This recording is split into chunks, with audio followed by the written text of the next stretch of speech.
Good evening.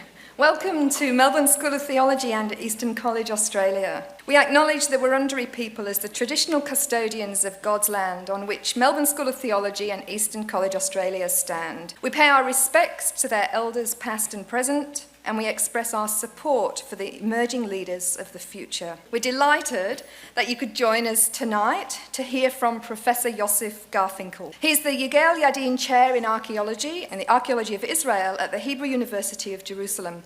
MST's had an informal relationship with Professor Garfinkle since 2017. Several teams of students and friends of MST and Eastern College have been to Israel, and we've participated in his excavations. So the deal is that we provide some of the volunteer labour for Yossi, that's how we call him on the dig, and in return we benefit from his expert tuition. So for the team members, it really is a once-in-a-lifetime opportunity to get our hands dirty, literally. Tonight we're looking forward to hearing about some of the inscriptions from his excavations. But tonight's lecture wouldn't have been possible without another institution, the Australian Catholic University, ACU. ACU has a more formal relationship with Yossi and his excavations. Yossi holds a fellowship with ACU's Ancient Israel program, and both the fellowship and Yossi's visit to Melbourne have been generously funded by the Sir Asher and Lady Joel Foundation. We're privileged to have the director of ACU's Ancient Israel program here with us tonight. So I'm going to invite Associate Professor Gil Davis to come and just say a few words about the program. Thank you very much, Gillian. So when I last saw Gillian, she wasn't the dapper self that you see in front of you today. She was there on the dig, working away harder than anyone, I think, enjoying herself, beaming with pleasure at being on the dig. And that's what the dig does. And we were just having some photos taken just now of some of the other people from previous digs sporting purple T-shirts. And I'm not sure what that colour is, but anyway, you can see some more T-shirts up there. There's nothing quite like it. It's an amazing experience if you sort of study archaeology to learn about it in a classroom or to actually be there in the field. It's chalk and cheese. It's just an amazing opportunity. So our university, well, my university, should I say, Australian Catholic University, has just taken over the program which I direct, the Ancient Israel program, and we now offer a full major, 14 units, in fact, in the archaeology of Ancient Israel, but we also offer history and a full program of languages as well. So we're looking to make it a great centre, but we also really very much want to cooperate with everyone else that is interested in what they're doing in this field. So when Gillian on the dig said, I hear that you are bringing out Yossi to Australia, do you think it would be possible to bring him here? Immediate answer was yes, of course. And seeing you all here tonight just gladdens my heart. It's just absolutely wonderful because it really makes the trip and everything worthwhile. Now, it wouldn't have been possible without donors to our program. Our entire program at Australian Catholic University is actually funded by donors from the Jewish community. So they fund everything, the lectureships, the visits of people, the archaeological dig that we've just had at Lachish. So they're very generous, no strings attached, no political dimension to it. They just want people to have the opportunity to go to Israel and to learn about the ancient past. And it's all the important aspects of that in terms of the foundations of our civilization.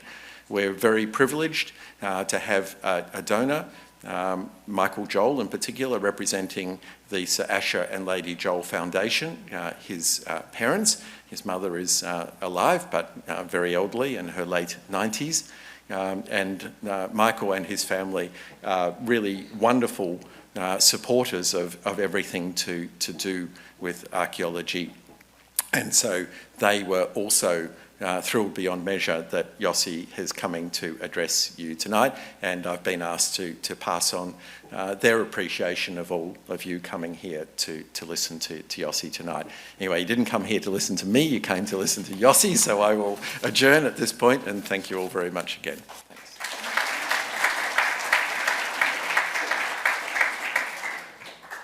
So before Yossi comes and speaks, I'm going to give you a brief overview of his archaeological career. So Yossi studied for his BA, MA and PhD at the Hebrew University of Jerusalem.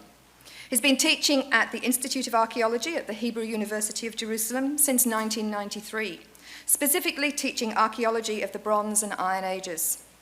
Yossi's been a visiting scholar at Harvard, Yale, Oxford, Cambridge, it doesn't get much better than that, does it? And King's College London. Over the years, he's conducted excavations at various proto-historic sites in Israel. Between 2007 and 2013, Yossi excavated at Kibbutz Haifa, and for the first time in the archaeology of Israel, a fortified city from the time of King David was uncovered. From 2015 to 2021, Yossi excavated at Kibbutz El-Rai, another site in Judah from the time of King David. Between 2013 and 2017, and now from 2022, Yossi's been excavating the biblical city of Lachish. It was the second most important city in Judah after Jerusalem. Yossi's published prolifically and he's highly regarded in his field. Yossi, we're truly honoured to have you here this evening, and the floor's yours.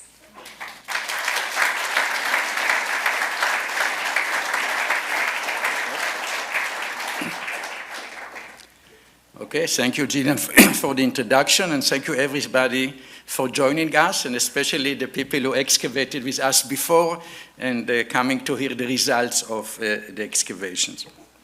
Today, I will present inscription uncovered in my excavations at three sites, in Lachish, Khirbet El-Rai, and Khirbet Haifa. You can see here a map of the Kingdom of Judah, the Dead Sea in the east, the Mediterranean coast on the west. You have the Philistine city-state, and Judah is in between the Philistine and the Dead Sea. We are not talking about Jerusalem, the center of the kingdom, first of all, because we don't have really much inscription from Jerusalem. And one of the main problems with archaeology of the 10th and 9th centuries BC, the beginning of the kingdom of Judah, that we don't have inscriptions from Jerusalem, and we don't have even a clear archaeological levels, building, palaces, and so on from Jerusalem from the time of David and the other early kings. And this raised many questions about how much history is really embedded in the Hebrew Bible. I will mention it later. So basically, you can see Khirbet Haifa, a day walk from Jerusalem, and then Lachish and Khirbet El-Rai, further to the south, about 2 days walk from Jerusalem. Now I will give a short introduction about writing. Writing is the most important invention of humans because it's allowed knowledge to be preserved and from generation to generation. Otherwise, without writing, every generation had to start from zero. And basically, this is why writing is such a meaningful intellectual achievement. The earliest writing system developed in Mesopotamia, cuneiform writing, about 3,500 BC. So this is about 5,500 years ago. And you can see here some of example of this cuneiform script. Few hundred years later in Egypt, around 3,100 BC, hieroglyph writing appeared. And you can see here some examples. Now, the problem with these two writing systems is that each one of them contained hundreds and hundreds of different signs, so only skilled scribes could read and write in these cultures. So basically, the scribes were employed by the palace or by a temple, and what did they write? They wrote propaganda of the palace and the temple. And then about 1,800 BC, a new simple script appeared. In the beginning, it says only 30 characters, and slowly it has been reduced to about 24, 22 characters. This is the alphabet. You can see here an example of one of the earliest alphabetic inscriptions. And the alphabet is associated with Egypt. And first of all, from geographical point of view, the oldest inscriptions were found in Wadi el-Khul, in Egypt and also in the temple of Sarabit el-Khadem in Sinai, which was an Egyptian temple. So geographically, the earliest inscriptions are associated with Egypt. And then the shape of the letters, and we have only 30 and then 22 letters, but the shape of the letter is taken from Egyptian hieroglyphs. So you can see that the alphabet was invented under a close influence of the Egyptian culture. This is the temple of Khatron in Sarabit el-Khadem, where about 50 or so inscriptions has been found. And if we look at the early phase of the alphabet, you can see three major phases. One is the Middle Bronze, when it was invented, about 1800 BC to about 1550 BC. And this is Canaanite script, but very pictorial, still under hieroglyphs. Second, in the late Bronze Age, that is the second part of the second millennium BC, about 1550 to about 1000 BC, or even 950 BC, we still have Canaanite script, but it's more schematic. It's not so pictographic anymore, it became much more schematic. And then the third phase in the Iron Age 2, when we have the Phoenician and Hebrew script, this is already the script that was used later also by the Greek and the Latin and even in English today. This is the third phase that continue onward.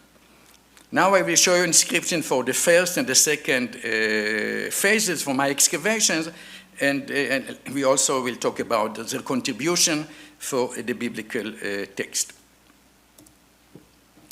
So this is the site of Lachish, one of the major tell sites in Israel. The site was occupied in the Persian period and during the Iron Age and by the Canaanite, Middle Bronze, Late Bronze, Middle Bronze, and Late Bronze.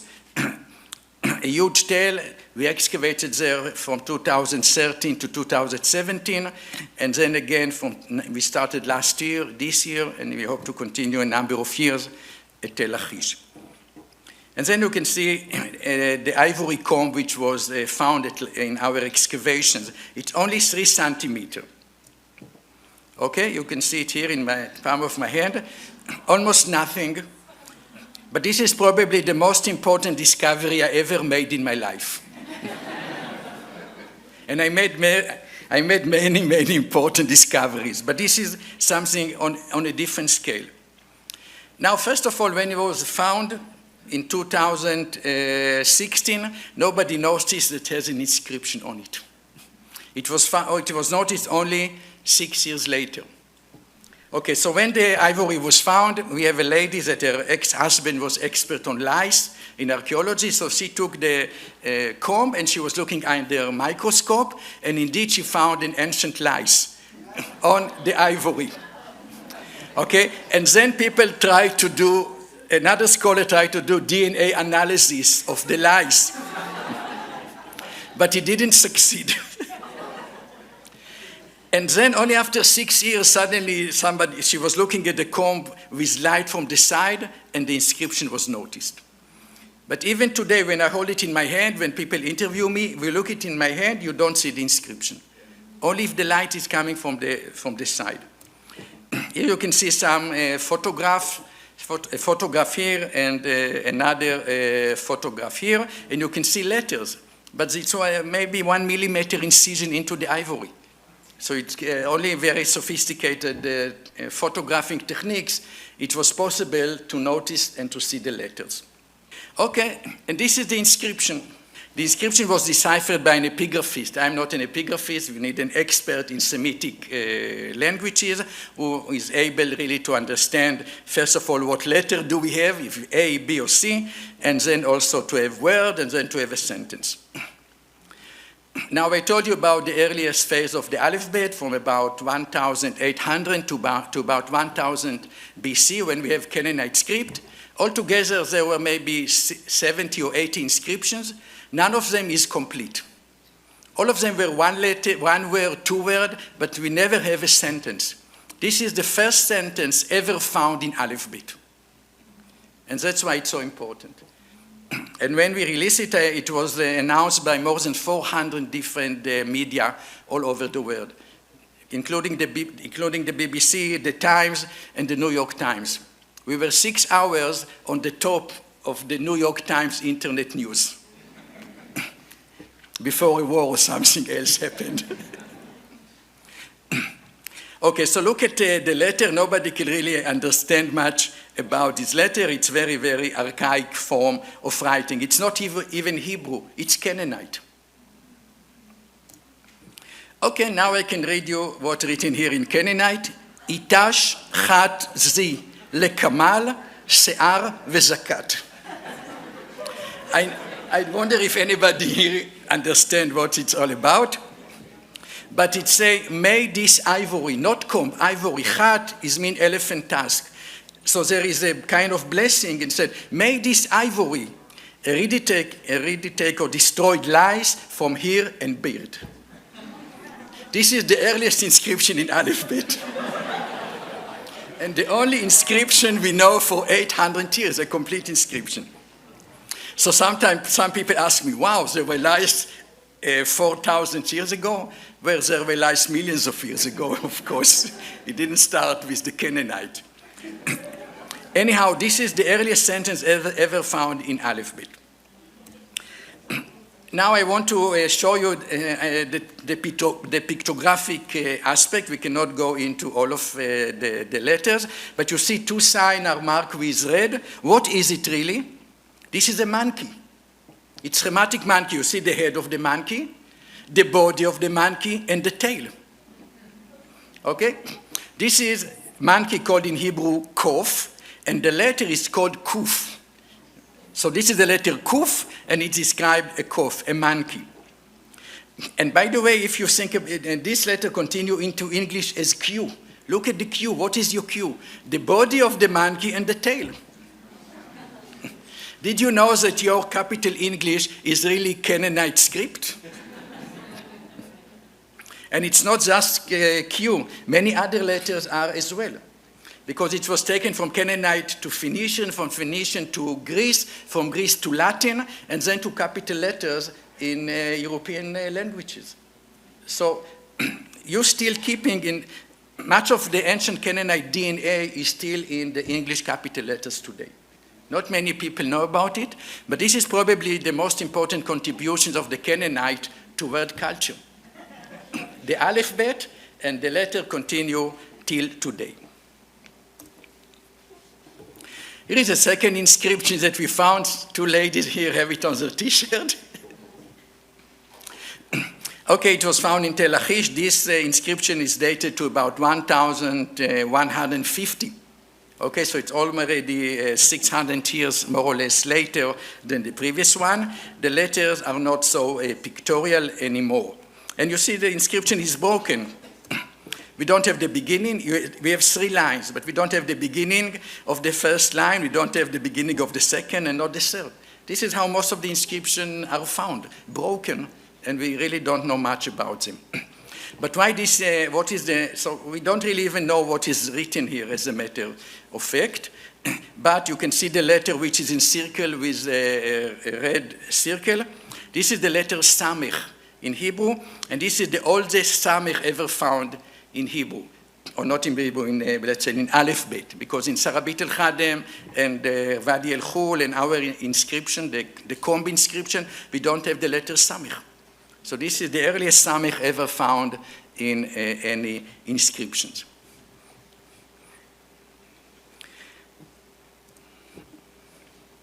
Okay, so now we are moving to the second phase of the history of the alphabet. This is Iron 1, about 1150 to about 1950 BC. So we're talking about Canaanite, but it's more schematic than it has been before. And here I would like to show you inscription, first inscription from our excavation at Khirbet el-Rai near Lachish. It was excavated by a student from Australia, from Australia, so you can feel proud about this specific inscription. By the way, Khirbet el-Rai was an important town in the time of the Iron One. Iron One is the time of the judges.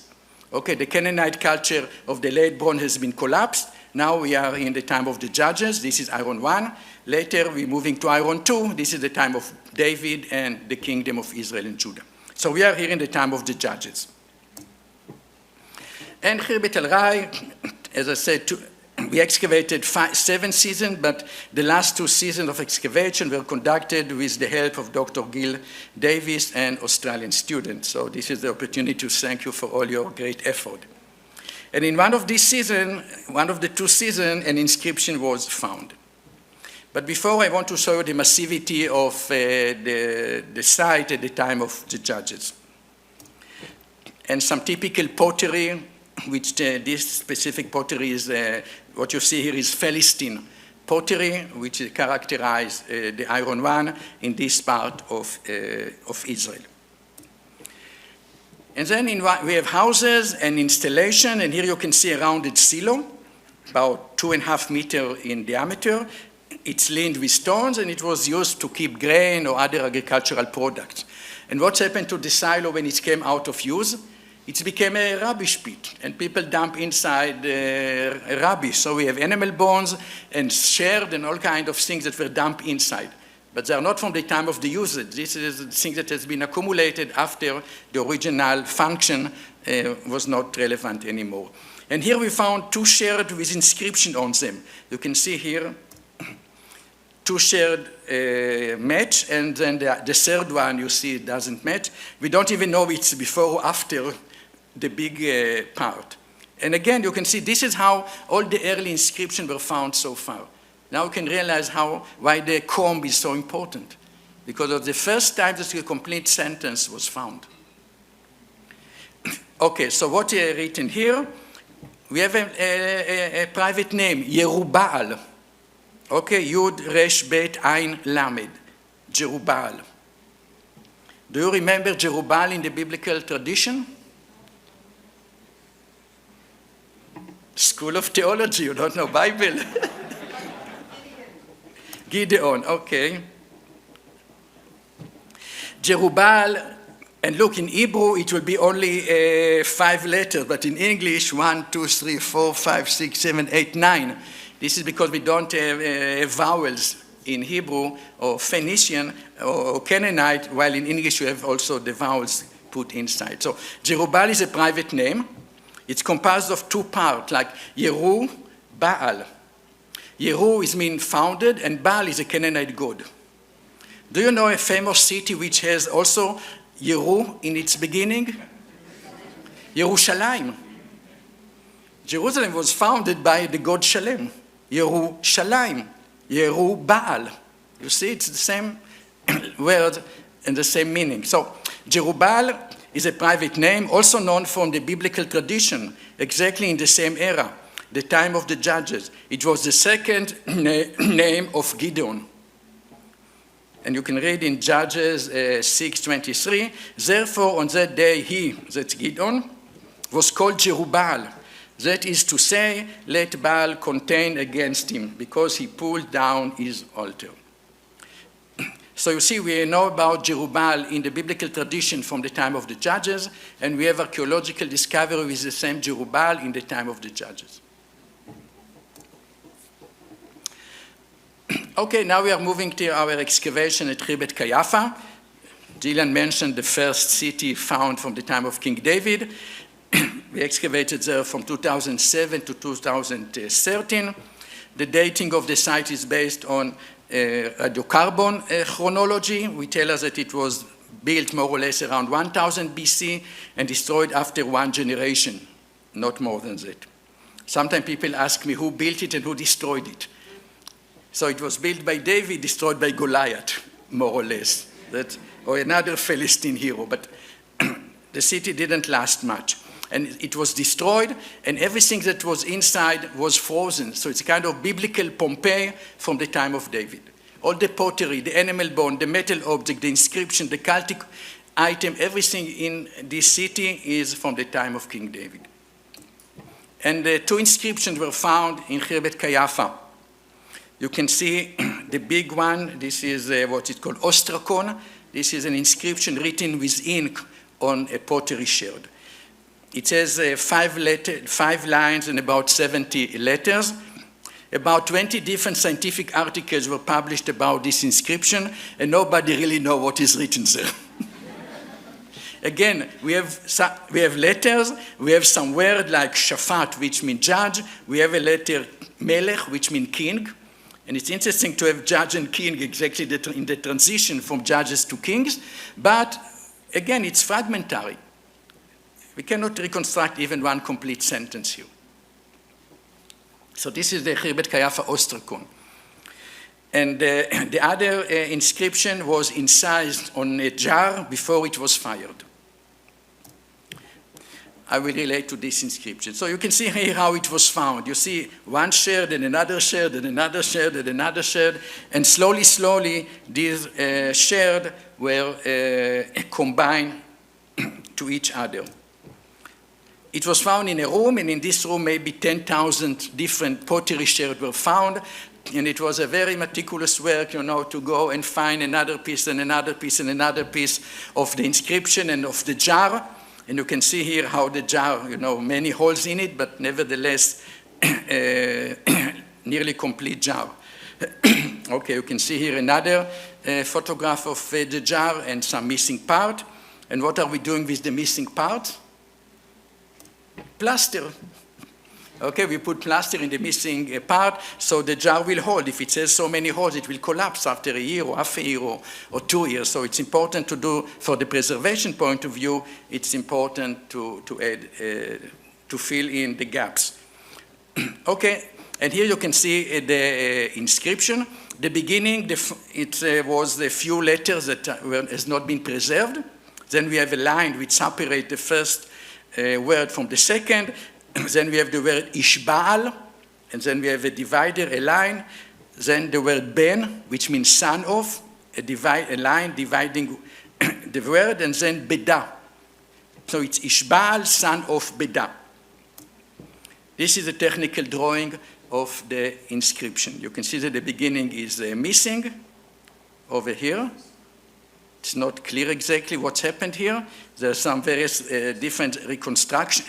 People suggested, or scholars suggested, various reconstruction of the first word over here, but what is clear is that this is Ishbal ben Beda. Ishbal, son of Beda. Okay, Beda is the father name. It was never known before. It was not mentioned in any biblical tradition, and it was not found in any other inscription. But last year, an inscription for a site not far away from Khirbet Kayafa bear an inscription with the name Beda. Okay, so now we have two people called Beda. Oh, I'm not even sure that it's exactly a private name. It can be a name of a family or a clan or some area or something that was in this region in the Valley of Elah. So by today we have two Bedas. This was the first one, and the other one was found, published almost 10 years later. But what is important to us is Ishbal. Okay? Ishbal is a private name, also known from the biblical tradition, exactly in the early 10th century BC, the time of King David. Ishbal was one of the sons of King Saul. You can see in 1 Chronicle 8:33, Ner was the father of Kish, Kish the father of Saul, Saul the father of Jonathan, Malkishua, Avi-Ada, and Ishbal. Now what does it mean, Ishbal? Ish, Baal. Baal is a Canaanite god, and Ish means men, men of Baal. Okay, so you can see we have Yeru, Baal, Ish, Baal. By the way, if you look at biblical name, famous biblical letter like Chizki Yahu, Irmi Yahu, and so on, you have the god is Yahweh. But we are here in an early phase where the god is Baal, and not Yahweh yet. So I will talk about this later, but you should note that we have Baal as a god component in the name. In Semitic name, not only Hebrew, also in Akkadian and Phoenician and other places, many times you have a component of a god, theophoric name, a god, and then some word associated with the god, and together you have the personal name. So this is Ishbal.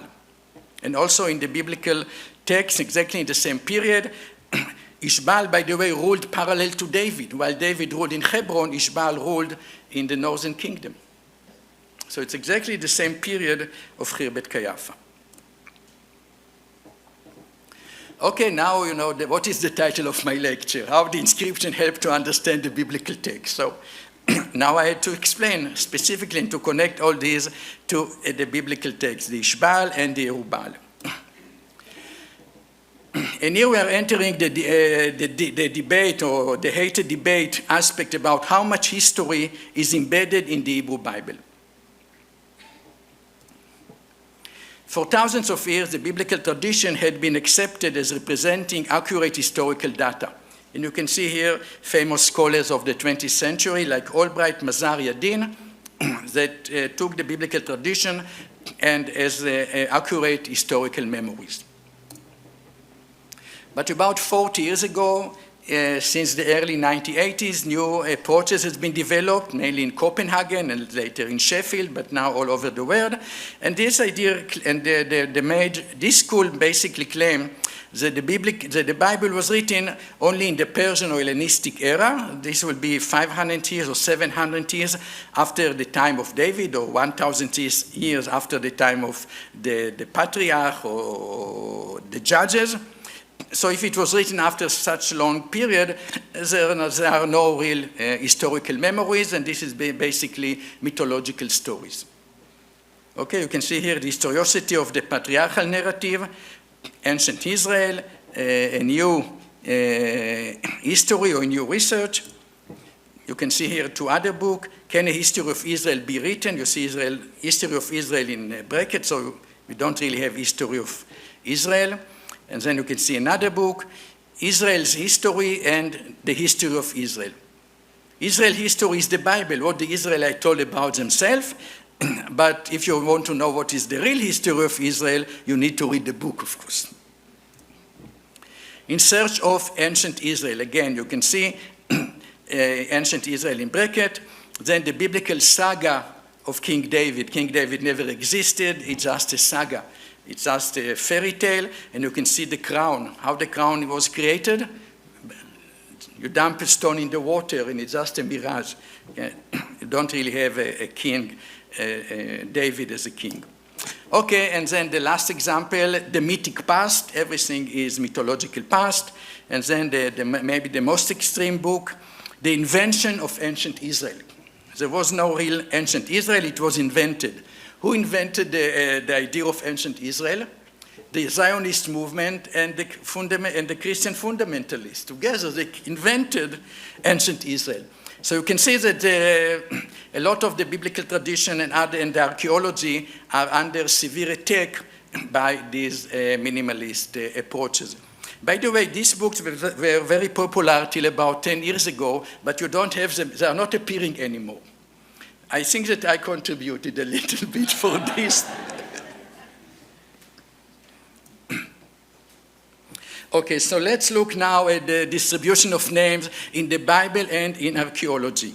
Okay, the name Jerubbaal appears in the Bible in Judges, and then in archaeology, it's appearing in Iron 1, the time of the Judges. And then the name Ishbal, in the Bible, it's appearing in the time of King David, and in archaeology, it's appearing in the early 10th century, in the time of David. So you can see that Jerubbaal is here, and Ishbal is here.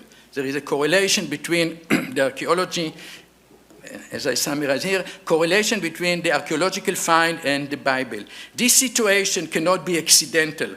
After 700 years, nobody would know that Jerubbaal was in the time of the judges and that Ishbal was in the time of King David. So this cannot be accidental and indicates historical memories of names and when they were used. Now I want to talk with another interesting aspect about these two specific names. You know, names with the theophoric component Baal were not well accepted when were not so well accepted and were sometimes changed. You know, the Bible was written, or the various books of the Bible was written on scrolls, And the scholars are deteriorating after 100 years or 150 years. So they need to be copied and copied and copied again and again for generation to generation. And what's happened when somebody copy? He can change it. Okay? And you can see how the name Yerubal has been changed to Yeruboshet. Yerubal means founded by Baal, and Yeruboshet means shame. Boshet is like Baal, it's a small. So Jerubal in Judges 6:23, you see, therefore for the day he was called Jerubal. But if you look at the same guy in 2 Samuel 11:21, who killed Avimelech, the son of Jeruboshet? Okay? He was not called Jeruboshet, he was called Yerubal. But you can see that's a kind of censorship on names with the component Baal. And the same with Ishbal and Ishboshet. Ishbal means man of Baal, but Ishboshet means man of shame. Okay, you see how his name was changed. So in 1 Chronicle, I already read it, Ner was the father of Kish, Kish of Saul, Saul of Jonathan, Melchishua, Avinadav, and Ishbal. But when you look at 2 Samuel 2:8, now Avner, the son of Ner, commanded of Saul's army, has taken Ishboshet, the son of Saul, and brought him over to Mahanaim. So it's the same guy exactly, but sometimes the accurate name is Ishbal, and then you can see how it became Ishboshet. Now, when I make this PowerPoint, I was looking at the Revised Standard Version, which is the authorized translation of the Bible to English. And look at the Revised Standard Version. Now Avner, son of Ner, commanded Saul, and then you see it means Ishboshet. But then I also found that there is the new Revised Standard Version. And if you read the same verse, what do you see? But Avner, son of Ner, commander of Saul's army, had taken Ishbal, son of Saul. So the new translation corrected the Bible.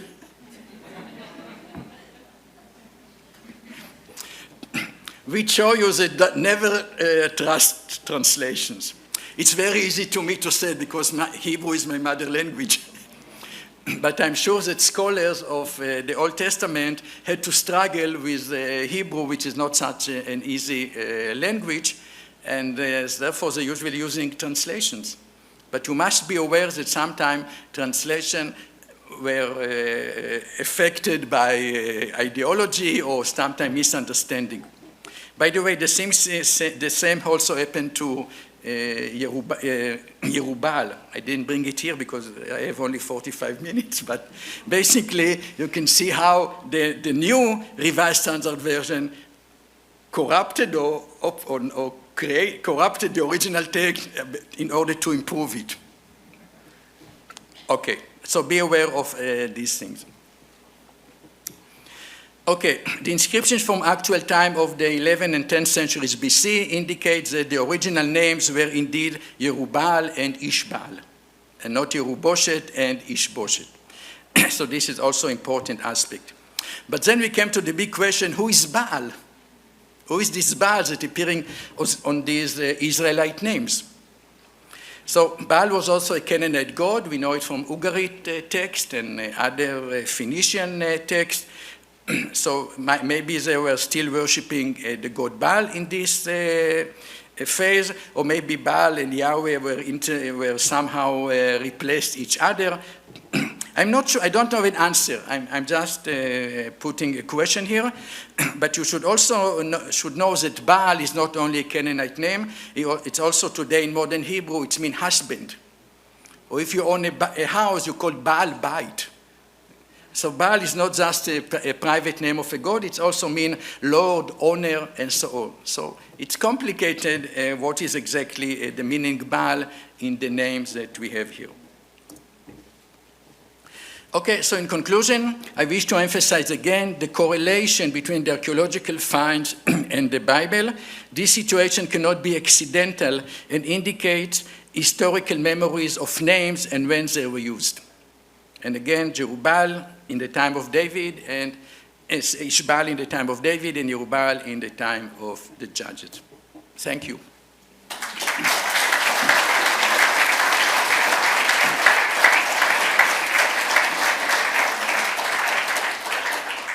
That was superb, Yossi. Thank you so much.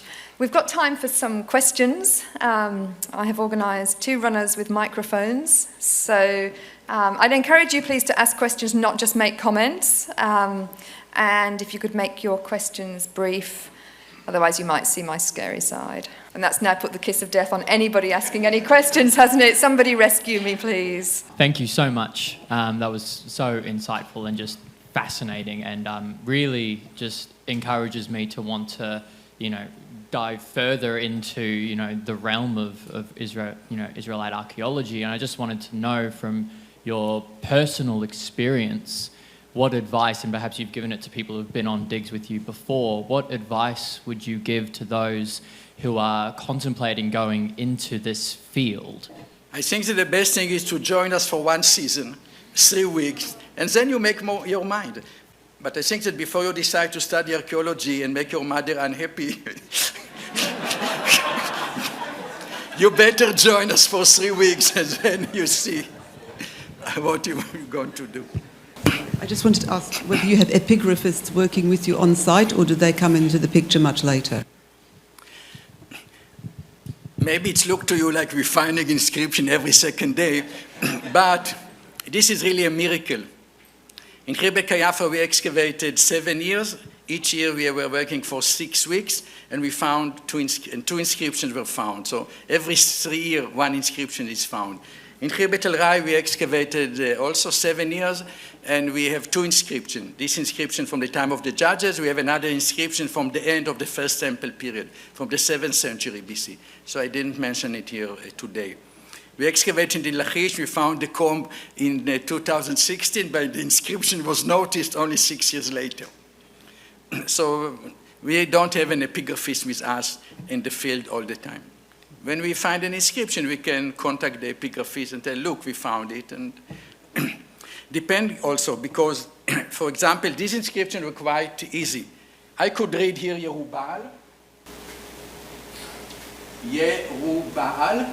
but nevertheless, I know that it's such an important discovery to have Jerubal, a name from the 11th century BC in the Bible, also in the 11th century archaeological context. So I asked a very prominent epigraphist, Christopher Rolston from the state, to publish the inscription. He said, why? I already know what's written here. But it was important to get, the authority. So he is the first on the article, and then Gil also on the article, and so on. And we can publish it without him, but it was very important, really, to have this authority. The other inscription, I could read it, and we wrote an article with another epigraphist and few other staff members. I read it, I'm the first one on the article. But if it's more complicated, the comb, for example, it was not possible. I'm sure that even many epigraphists, we will not be able to decipher it. And the guy who deciphered it, Daniel Weinstub, is a great Semitic. And in Ugez and Saudi Arabian, Shabbat inscriptions, and also Phoenician and Hebrew, and by combining all these together, he was able to make sense. Otherwise, I think it would be like the ostracon, that nobody knows what is written there. It was really Christopher Rolston who made a review of the article before it was published. He said it's a genius deciphering. Because when Daniel came with these interpretations that Itash chat zi lekamal se'ar vezakat, I thought he's dreaming. But once Christopher Rolston reviewed the article, and when he reviewed it was secret, we didn't know. We submitted the article. I don't know if you know how it's working in scientific journals. You submit an article, then the journal sends it to 2 or 3 experts, then these experts decide if it's worth publishing or not. And they are usually remain anonymous, and you never know who read the article. Sometimes it's accepted, sometimes it's rejected. So we got this wonderful review, and then a few weeks later he revealed himself. He said, I wrote this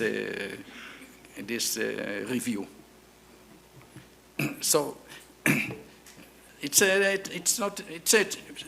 every inscription is a different case because they're so rare.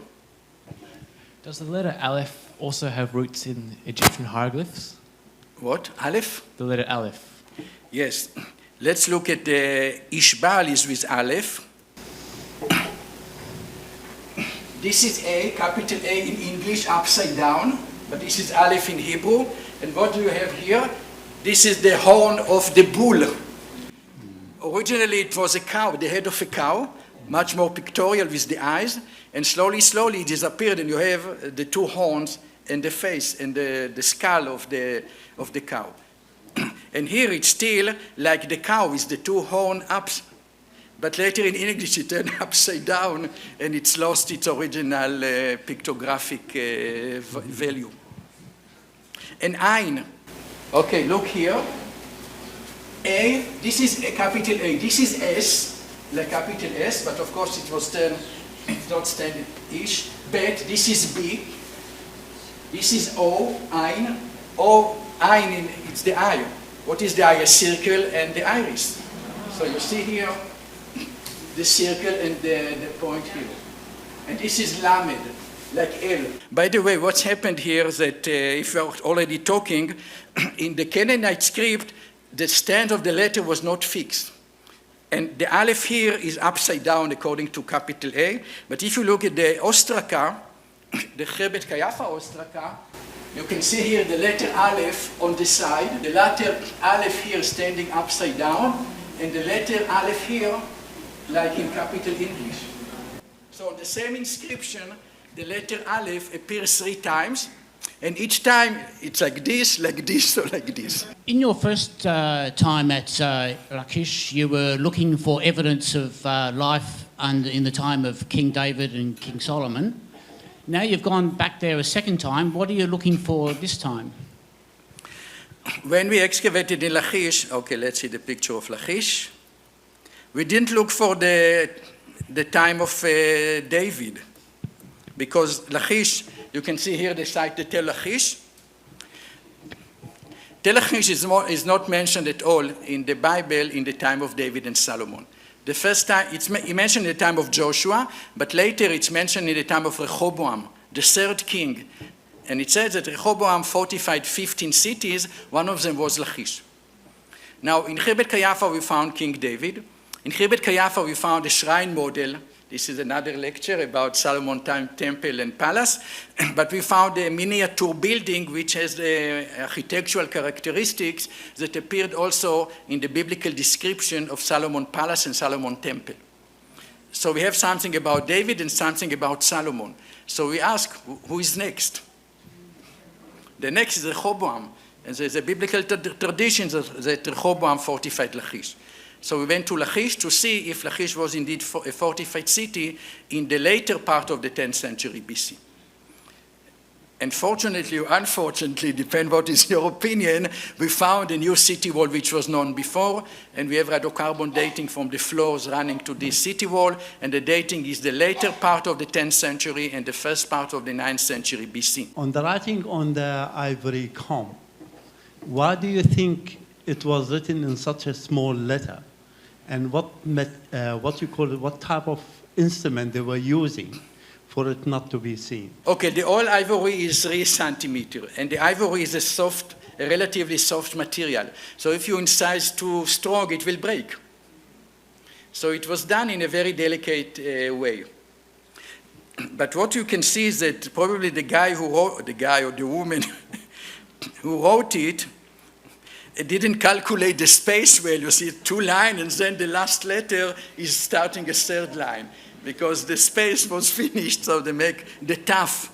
This is the tough, the letter 17 are created a new line. It's just like this, very, very small, very delicate raw material. And this is one of the reasons that the inscription was not noticed in the beginning. Even when people interview me into television and I hold it in my hand, and I knew that there is inscription, you couldn't see it. If you just have light coming from above, like here, you don't see it. You must have a light from the side. And indeed, there is a special technique that you put the comb in the center, and there are 40 different photographs taken in different lighting from different angles, and then it's combined into one picture. What you see here is the result of this, the combination of light from different angles. And here you can see, by the way, the kuf, the monkey. You see the monkey, the head of the monkey, the body of the monkey, and the tail. the letter Kuf. And in the other inscription, if you look here, you can see that it was incised in the pot. The pottery is soft. When the potter makes the vessel, it's soft, so you can incise in it. And then you put it in the oven, you burnt the vessel, and it's hard, and you cannot incise it anymore. So you use ink to write on it. This can be a comment that the process that in the beginning it was pictorial and slowly it became schematic is also in Sumerian and Akkadian. That early Sumerian script is more pictorial and slowly became more schematic. And the same is Semitic languages and also in Chinese. Because people became lazy, when you make a bird, it takes a lot of time. And slowly you just make 2 lines or 3 lines. So that's what happens that's what happened over time. Hi, I just have a question about carbon dating. You did mention that before. So I guess part of the process is to find out how old the piece is, and then, the inscription and things like that, like uncovering those sort of things. Would you be able to explain a little bit more about the process of dating it? Okay, a major problem in every archaeological excavation and every discovery is what is the dating of the level, or what is the dating of the object that we are excavating. In the case of Khirbet Kayafa, this was relatively easy. We found olive pits. The best accurate method of dating today is what we call radiocarbon, or carbon-14. Stable carbon isotope is carbon-12, but you also have carbon-14. The carbon-14 is not stable, and every 5,700 years, if you have 1 kilo after this period, you have only half kilo of the carbon-14, and then if you wait another 5,700 years, you have only a quarter of a kilo, okay? It's decay over time. So what people doing, or laboratories, they take a sample and they measure how much carbon-14, how much carbon-12, and the relationship between the 2 isotopes tell you how old is the method. The accuracy is 1%. So if you have a city from the time of David, which is 3,000 years old, every sample that was measured, every olive pit which was measured, could be 3,000 plus minus 30, or 2,970 plus minus 30 plus minus. And if you look here, you can see that the dating, some of them are a bit before 1,000, some of them are a bit after 1,000, and altogether you see that the dating here is about 1,000 BC. When we have the inscription from Lachish, from Rehoboam fortifications, the dating are here around 900, a bit before and a bit after. So you can see that Lachish is nearly 100 years after the site of Khirbet Kayafa. I didn't talk about the early invention of the alphabet, but since you're asking, it can be, So a large sample of very early alphabetic inscriptions were found in Sarabit el-Khadem. This was excavated more than 100 years ago. And then some people said that this is from the 17th century BC. And other people said it's from the 15th century BC. And then recently, it became even more extreme. There is one scholar said it's from the 19th century BC. And another scholar said it's from the 14th century BC. So the date of Sarabit el-Khadem is from the earliest to the latest. You have 500 years difference between the highest and the lowest. And it's now a big question when the alphabet started. Before, people debated about 1,700 to 1,500, so 200 years. Now it's 500 years debate. Now, our ivory is organic material. And the organic material can be dated by radiocarbon method. So what we did, we scrape, not from the side of the inscription, from the other side. We scrape some material from the ivory. We send it to Oxford Radiocarbon Laboratory, which I think is the best in the world. They tried dating, and they said that they didn't manage because you don't have enough carbon in the sample.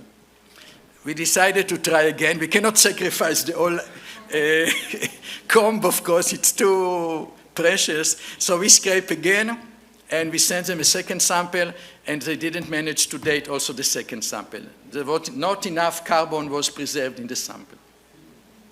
So we tried 2 times. We cannot, maybe in the future there will be better way or whatever. So you can ask me, how do Now, the comb itself was not found in a level from the Middle Bronze. It was found in what we call secondary deposition. We're suggesting a date of 1,700 based on the shape of the letters. This is called paleography. We see that the kuf and all the other shape of the letters very, very early, so it's from the Middle Bronze. We didn't want to say 1,900 or 1,800. In any case, Lachish was built or established in the Middle Bronze only at around 1,800 BC. So it cannot be earlier than the city. So we said 1,700. We estimate. We didn't say this is the date. We said we think it's around 1,700. Now if a scholar will come and say, no, it's 1,500 BC. He cannot prove better than us. Okay, it will be just evaluation of the dating. But maybe further excavation in Lachish, when more level where more will be excavated for the Middle Bronze, maybe there will be good context and good inscriptions, and this will give us accurate dating about the earliest phase of the Aleph Bet. I didn't say it before, but in Lachish altogether more than 10 Canaanite inscriptions have been found over the years. We found 2, one that I show you and the other one on the T-shirts. This one, okay, this one. So we found 2 Aleph-Betic inscriptions from Lachish, and there is other excavation also found. So altogether we have more than 10 inscriptions from the early Aleph-Bet at Lachish. And I think that this site might give in the end an answer to when the Aleph-Bet started. We're working you very hard, aren't we, Yossi? It's okay. Any when more? you come to dig, I make you work hard. That's very true. Well, I can vouch for that. So when was the language starting to transition from this form into the Hebrew that is now recognized? Okay, so this type of Canaanite and then ancient Hebrew was used in the kingdom of Judah till the destruction by the Babylonian at the beginning of the 6th century BC. And then when the Jews were in Babylon, they adopted more Aramaic type of letters, and they came with a new script.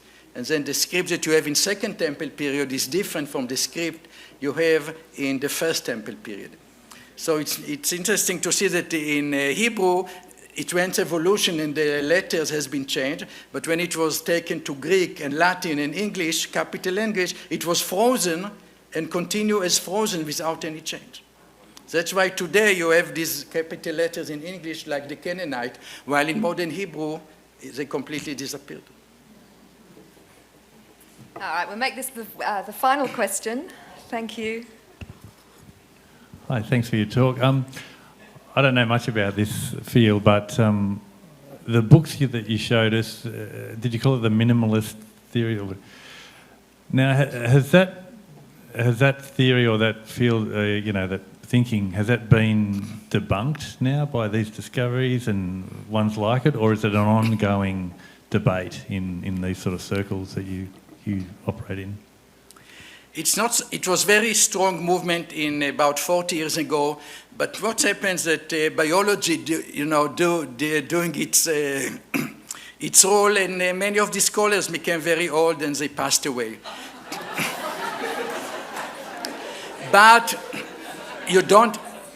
But the point here is that they couldn't have a new generation, because if you said David never existed, so you take a PhD student to make a PhD that David never existed. So in a way, they killed themselves out. They cut the branch they were sitting on. They were not able to produce a new generation because it's all bullshit. There's nothing. So, you cannot take a PhD to make a PhD on something that never existed. So basically, I think that you don't see a continuation. It was not a fruitful scientific approach, and they're simply dying out. And maybe here and there are some still scholars. But even the minimalist movement changed its direction. For example, Tel Aviv University, in the beginning, they were like these minimalists. Today they changed they're not this type of minimalists, they're different type of minimalists. What are they doing today? If something written in the Bible, it must be opposite. And then they're giving opposite interpretation. So they don't say that they know historical memory, but they know better what was the original historical memory. So it still has minimalist approaches here and there, but not such an extreme one like the invention of ancient Israel and things like this. I think we might leave it there. I think I can see that supper's nearly ready.